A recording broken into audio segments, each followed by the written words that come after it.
तर ह्या फळबागा टिकतील. कारण एखादा फळबागाचा शेतकरी त्याची फळबाग जर जळून गेली दुष्काळामुळं तर ते कुटुंब परत 5 वर्ष उबदार येत नाही, उद्ध्वस्त होऊन जातं कुटुंब. त्यामुळं फळबागाच्या बाबतीत ही यांनी विचार करावा. खताचा भाऊ रणधीर भाऊ तुम्ही विषय काढला युरियाच्या बाबतीत. काय आपल्याकडे सिस्टीम, आधार कार्ड दाखवायचं खात मिळणार.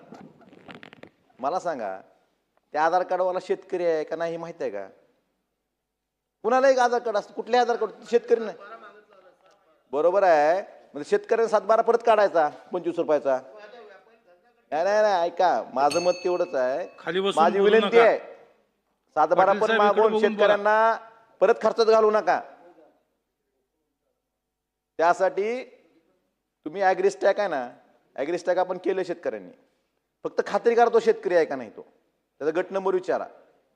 7-12 मागून परत तो त्यांना कार्डाच्या मागे फिरायचं का, CS सेंटरवाल्याच्या मागे फिरायचं का? ह्या बाबतीत सुद्धा आपण विचार केला पाहिजे. अध्यक्ष महोदय, खताच्या किमती एवढ्या मोठ्या प्रमाणावर वाढल्यात. या सगळ्याच गोष्टी सध्या शेतकऱ्यांचा उत्पादन खर्च जास्त आहे आणि उत्पन्न कमी आहे. शेतकऱ्यांकडे ज्यावेळेस माल असतो त्यावेळेस मालाला भाव नसतो, साठवणूक करायची व्यवस्था नाही आपल्याकडे. ह्या सगळ्या गोष्टी भांडवली गुंतवणूक आपण करायची म्हणतो, ह्यासाठी तरतूद किती आहे, त्यासाठी आपण काय काम करतोय हेही सरकारनं सांग. फक्त घोषणा करून उपयोग नाही. म्हणजे कृषी समृद्धीची घोषणा केली, 5,000 कोटी देऊ म्हणले, दिले 2,000 कोटी.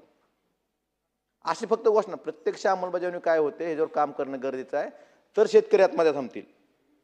त्यामुळं अध्यक्ष महोदय, आपल्याला शेतकरी खरंच संवेदनशीलपणा आपण म्हणतोय, सगळे संवेदनशील, आपला संवेदनशीलपणा फक्त बोलण्यापुरता असू नये, फक्त घोषणा करण्यापुरता संवेदनशीलपणा असू नये.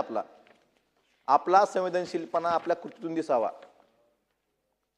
आणि शेतकऱ्यांच्या जीवनात काहीतरी चांगलं व्हावं, हा संवेदनशीलपणा असेल त्यावेळेस मग त्यालाच खरा संवेदनशीलपणा म्हणायचं. आम्ही कौतुक करू त्याचं.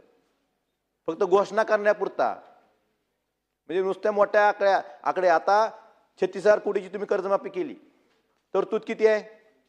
20,000 कोटी. म्हणजे यातून लक्षात आलं.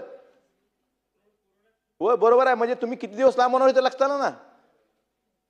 एक तर 24ला तुम्ही घोषणा केली, 24ची घोषणा तुम्ही 26ला त्याचा निर्णय घेतला आणि तरतूद फक्त 20,000 कोटीची केली. बरोबर आहे, पण तुम्हाला आधी एक तर 2 वर्षांनी तुम्ही कर्जमाफी केली, त्याची तात्काळ अंमलबजावणी होण्यासाठी तुम्ही पूर्ण तरतूद करणं गरजेचं आहे ना. फक्त घोषणा कर, कारण तुम्हाला माहित आहे एवढेही पैसे लागणार नाहीत. तुम्हाला 32,000 कोटीचं उदाहरण सांगितलं ना मग पॅकेजचं मागचं. कैलास मामा इकडे बघून बोला, तुम्ही तिकडे बघूच नका.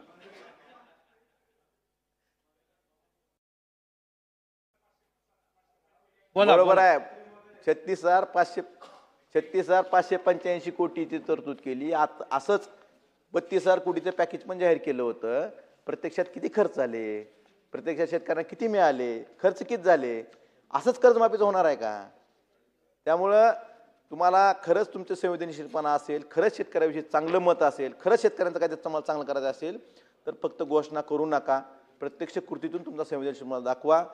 एवढंच बोलतो आणि मी थांबतो. धन्यवाद.